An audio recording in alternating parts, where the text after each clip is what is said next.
Very good morning, 10th class. How are you, children? Going through your lessons, revising your course?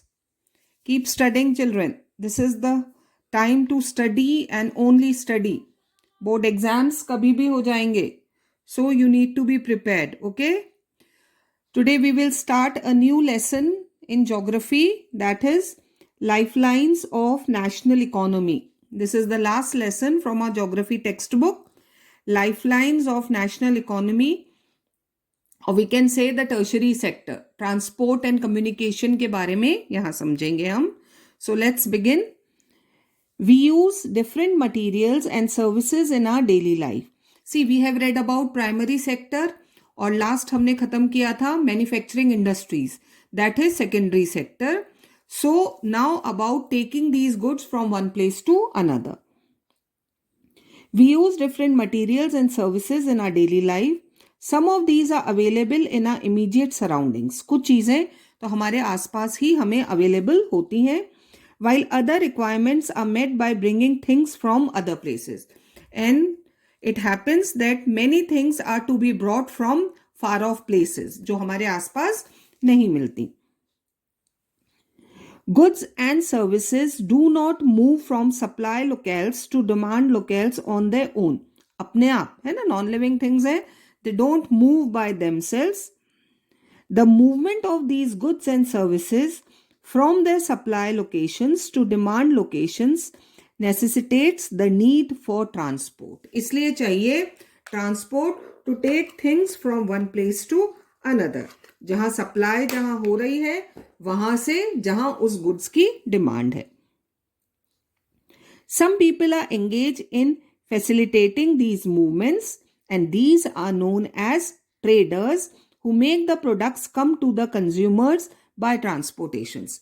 Industrialists are producing those goods in their industries, but the people who are bringing those goods to us, consumers तक पहुंचा रहे हैं, they are traders, and that is tertiary sector.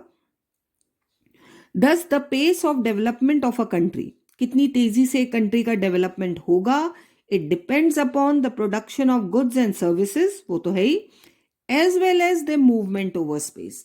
कितनी तेजी से वो goods पहले तो प्रोड्यूस हो रहे हैं, इंडस्ट्रियल प्रोडक्शन कैसा है, और उससे भी इंपॉर्टेंट है those produce goods to be taken to the consumers, जहां उनकी डिमांड है, जितनी तेजी से पहुंच रहे हैं, हाँ, क्विक सप्लाई जिसे हम कहते हैं, that increases the pace of development. Therefore, efficient means of transport are prerequisite for fast development. पहले हमें क्या चाहिए? Efficient means of transport, and then we will have fast development. Movement of these goods and services can be over three important domains of our earth. तीन तरह से हम इनको move करा सकते हैं: land, water and air.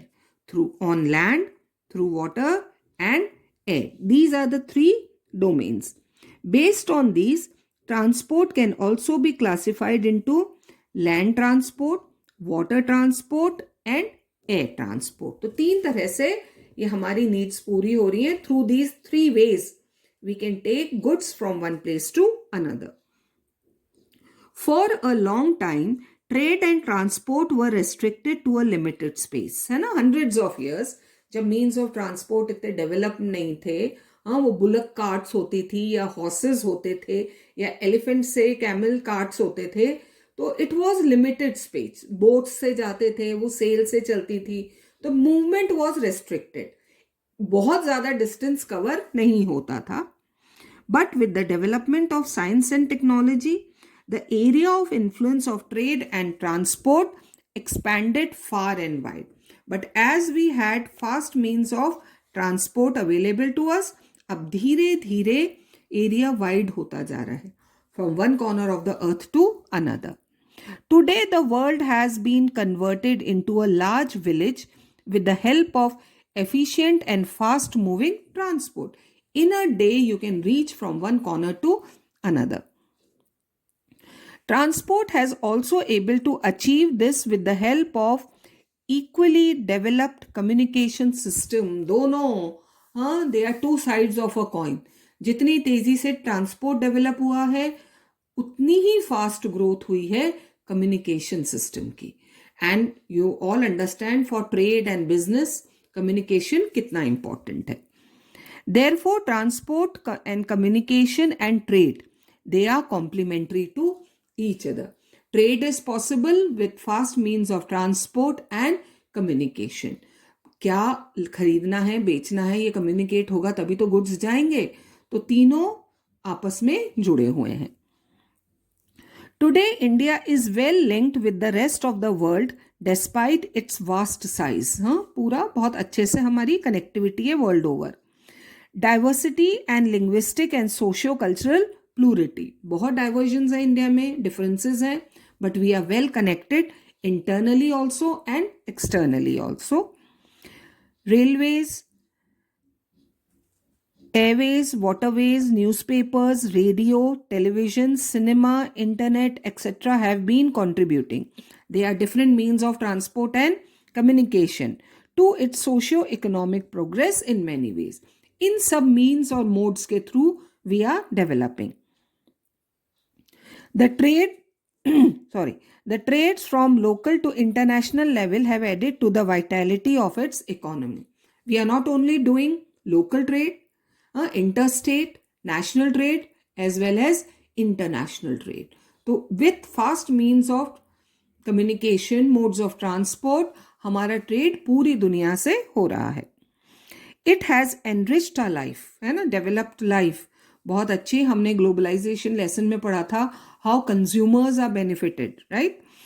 And added substantially to growing amenities, basic facilities, they are all available to us, and facilities for the comforts of life. So all these things are very easily available to us with the fast modes of transport and communication. In this chapter, you will see how modern means of transport and communication serve as lifelines of a nation and its modern economy. है ना, कितना help कर रही हैं transport and communication in the development of our economy.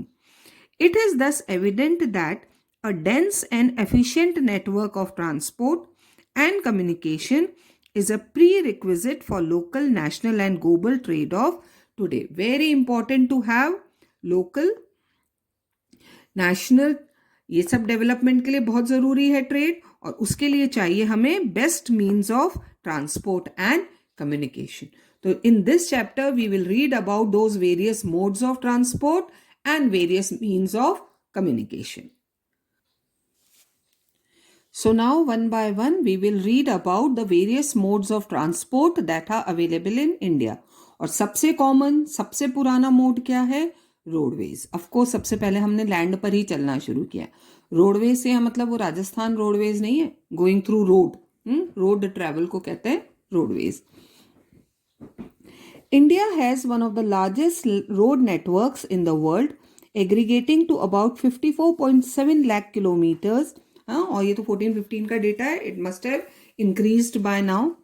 In India, roadways have preceded railways. What is the meaning of preceded? पहले आया, of course, है ना. Understood है, common है. Roadways पहले आया, railways बाद में आया. They still have an edge over railways, advantage over. Roadways better than railways, ये हम यहाँ पॉइंट्स पढ़ेंगे बच्चों. हाँ, कैसे बेटर है than railways? It's an edge over railways in view of the ease with which they can be built and maintained. यहाँ भी फायदा है, roads could be built and maintained easily. Railway construct करना डिफिकल्ट भी है, हाँ, much money is needed, और उसको मेंटेन करने में भी डिफिकल्टी आती है.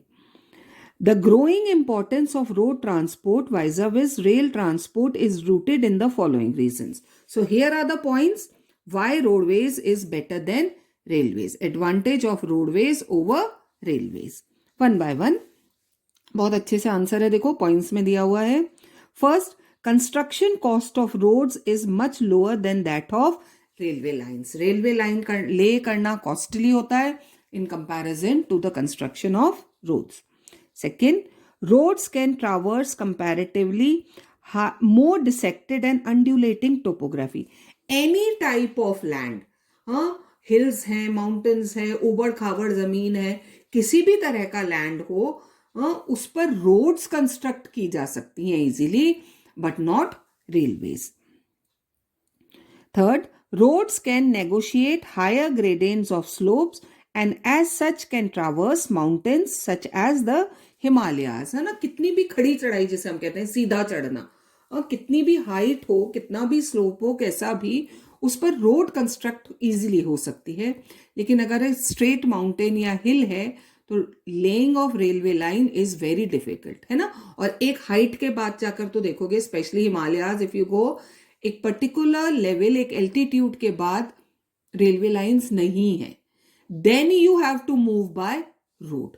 तो रोड तो कहीं भी कंस्ट्रक्ट हो सकती है, but not railways. Fourth, road transport is economical, सस्ता पड़ता है in transportation of few people, अगर थोड़े लोगों को जाना है, and relatively smaller amount of goods over short distances. तो it is cheaper in comparison to railways. It also provides door-to-door service. आपके, मेरे, हम सब के घर के बाहर रोड है, but not railways. तो door-to-door service is only possible through road. Thus, the cost of loading and unloading is much lower. Road transport is also used as a feeder. This is very important. If you have to go to railway station, कैसे जाओगे? Through road. फिर अगर आपको airport जाना है, then you will go to through road. Sea port जाना है, then you will go through road. तो ये फीडर हुआ ना, connecting all the other modes of transport to other modes of transport, such as they provide a link between railway stations, air and sea ports. तो these are the advantages of roadways over railways. In India, roads are classified in the following 6 classes according to their capacity. Type है, quality है, अलग अलग तरह से roads बनाए गए हैं इंडिया में, कनेक्टिंग डिफरेंट प्लेसेस. तो ये अलग अलग 6 क्लासेस में डिवाइड है.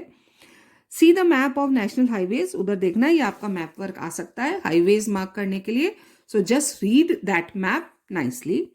Now see these 6 types of roads that we have in India. The first is golden quadrilateral super highways. These are super highways. अब हम हर तरह के रोड्स के बारे में पढ़ेंगे बच्चों, और उसमें जो दिया हुआ है, who has the responsibility to construct these roads, ये आप थोड़ा अच्छे से समझ लेना, क्योंकि different types of roads की responsibility is given to different authorities. तो first, Golden Quadrilateral Superhighways. The government has launched a major road development project linking, देखो ये सब क्या है, Delhi, Kolkata, Chennai, Mumbai and Delhi. All are, चारों हमारे मेट्रो सिटीज, इनको कनेक्ट करने के लिए बनाया गया है golden quadrilateral super highway. It is 6 lane super highway. हम तो 4 लेन पर मूव करते हैं, 2 लेन्स पर मूव करते हैं, but these are 6 lane super highways. The north, ये एक तो ये है गोल्डन क्वाड्रिलेटरल, उसके अलावा 2 और रोड्स हैं, the north south corridors from north to south India, linking north में श्रीनगर इन जम्मू एंड कश्मीर और साउथ में Kanyakumari. Direct road is going from Srinagar to Kanyakumari. Of course बीच के सारे सिटीज कनेक्टेड है. और थर्ड है east west corridor from Silchar in Assam to Porbandar in Gujarat. तो हो गया ना पूरा कनेक्टिव, चारों मेट्रो सिटीज कनेक्टेड हो गए. देन नॉर्थ साउथ कनेक्ट हो गया फ्रॉम श्रीनगर टू कन्याकुमारी, और ईस्ट वेस्ट कनेक्ट हो गया फ्रॉम असम टू पोरबंदर. तो these are 6 lane super highways connecting the whole of the country. A part of this project, so these are 3 roads that have been constructed here. The major objective of these super highways is to reduce the time and distance between the mega cities, the big cities of India. और अगर map में आप बच्चों इन roads को देखोगे, हाँ पास में map है, नेक्स्ट पेज पर उस पर देखो, वहां पर अगर आप देखोगे तो ये तीनों रोड्स जो हैं नियरली हमारे इंडिया की सारी मेजर सिटीज को कनेक्ट, उनके थ्रू पास हो रहे हैं. These highway projects are being implemented by, अब कौन बना रहा है ये, the national highway authority of India. ये इनकी रिस्पॉन्सिबिलिटी है to construct and maintain these roads. Second are national highways. National highways link extreme parts of the country. ये तो all over जाल है देखो पूरा, एक पूरा वेब बना हुआ है of national highways. These are the primary road system and are laid and maintained by, कौन कर रहा है? Central Public Works Department, CPWD. It is its responsibility to maintain national highways. A number of major national highways run in north, south and east, west directions. वो पूरा web है, आप देख सकते हो मैप में. The historical शेर शाह सूरी मार्ग है ना, ये हमारा सबसे इंपॉर्टेंट है. It was constructed by Sher Shah Suri, जिसे हम ग्रैंड ट्रंक रोड, हिस्ट्री में हमने इसे किस नाम से पढ़ा है? Grand trunk road. तो दैट हिस्टोरिकल शेर शाह सूरी मार्ग is called national highway number 1. और किसके बीच में है ये? दिल्ली एंड अमृतसर. बाकी का पार्ट पाकिस्तान में गया. So it is connecting Delhi and Amritsar. और क्योंकि ये हमारी ओल्डेस्ट रोड है इंडिया में, सो इसे नेशनल हाईवे नंबर 1 दिया गया है. और बाकी सब आगे जैसे जैसे कंस्ट्रक्ट होते गए, numbers were given to those national highways. Third type of road is state highways. Roads linking a state capital with different district headquarters. They are known as state highways. State capital से जितने भी उस state में district headquarters हैं उन्हें connect करते हैं state highways. These roads are constructed and maintained by State Public Works Department, जिसे हम PWD कहते हैं, in state and union territories. The next are district roads. अब district roads, district headquarters से other places of district. These roads connect the district headquarters with other places of the district. These roads are maintained by जिला परिषद. इनकी responsibility जिला परिषद. Other roads है ना, villages को जो आपस में connect कर रहे हैं, they are other roads. Rural roads which link rural areas and villages with towns are classified under this category. These roads received special impetus. ये जो other roads हैं, पहले इतनी अच्छी नहीं थी. Then the central government started a program, प्रधानमंत्री ग्रामीण सड़क योजना. ये प्लान स्टार्ट किया गया, इम्प्लीमेंट किया गया, and these roads were constructed under this system. है ना, जो भी विलेजेस से टाउन्स आ रहे हैं या आपस में विलेजेस को कनेक्ट कर रहे हैं. हाँ, तो कौन से प्रोग्राम? प्रधानमंत्री ग्रामीण सड़क योजना. Under this scheme, special provisions are made so that every village in the country is linked to a major town in the country by an all-season motorable road. Can you tell me what is the meaning of all-season motorable road?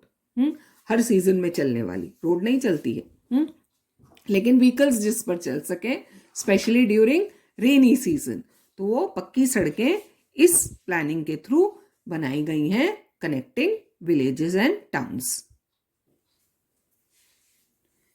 And the last and most important are border roads, जो हमारे India के borders पर हैं, specially starting from Gujarat, Rajasthan, Jammu Kashmir, हाँ वो सारा area, क्योंकि बाकी तो कोस्टल एरिया है हमारा, और जो पाकिस्तान और चाइना का बॉर्डर्स है, there these roads are constructed, border roads. Apart from these, border road organisation, और कौन बनाता है ये?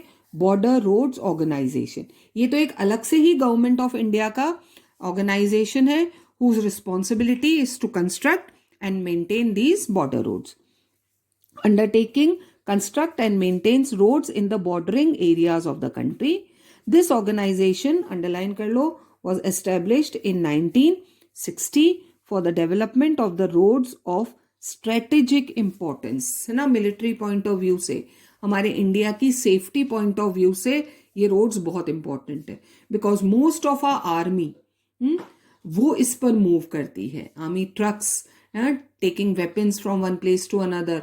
तो ये बहुत हाई ग्रेडेंट की और बहुत हाई क्वालिटी रोड्स हैं which are being made by border roads organisation. और देखो, या तो डेजर्ट एरिया है या हिली एरिया है, तो पहले तो कंस्ट्रक्शन ही बहुत डिफिकल्ट है और उसके बाद उसको मेंटेन करना. For the development of roads of strategic importance in the north and northwest eastern border areas, these roads have improved accessibility in areas of difficult terrain. पहले जो difficult areas थे जहां पर जाना possible नहीं होता था, high up on the mountains, but now it has been made easy by the construction of border roads and have helped in the economic development of these areas. और सिर्फ army ही move नहीं कर रही है, the people who are living in these areas are also benefited, है ना. Economic development भी उन एरियाज का पॉसिबल हो पाया है because of these roads. Roads can also be classified on the basis of the type of material used for their construction. तो ये तो एक क्लासिफिकेशन पढ़ा बच्चों हमने, हाँ, starting from golden quadrilateral, super highways, national highway, state highway to border routes. ये तो डिफरेंट टाइप्स ऑफ रोड्स का एक क्लासिफिकेशन है. नाउ अनदर क्लासिफिकेशन, किस बेसिस पर? Material used for the construction. उस बेसिस पर भी रोड्स को क्लासिफाई किया गया है. कौन कौन सा है? Such as metalled and unmetalled road, है ना, जिसे हम कच्ची सड़क और पक्की सड़क कहते हैं. Metalled roads may be made of cement, concrete or even bitumen of coal. छोटे छोटे टुकड़े, डामर कॉमन लैंग्वेज में जिसे कहा जाता है. Therefore, sorry, these are all weather roads. ये कहलाती हैं बच्चों जो ऐसे बनती हैं, किस किस से? सीमेंट, कंक्रीट और इवन बिटुमेन ऑफ कोल. तो they are all weather roads. Unmetalled roads go out of use in the rainy season. क्योंकि कच्ची सड़क होती है तो ड्यू टू वाटर लॉगिंग वो रोड्स रेनी सीजन में आउट ऑफ यूज हो जाती हैं. तो अब वो जो हमने अभी स्कीम का नाम पढ़ा था, प्रधानमंत्री ग्रामीण सड़क योजना, rural road development, most of these unmetalled roads, इन्हें भी अब मेटल्ड किया जा रहा है. This was a first mode of transport, that is roadways.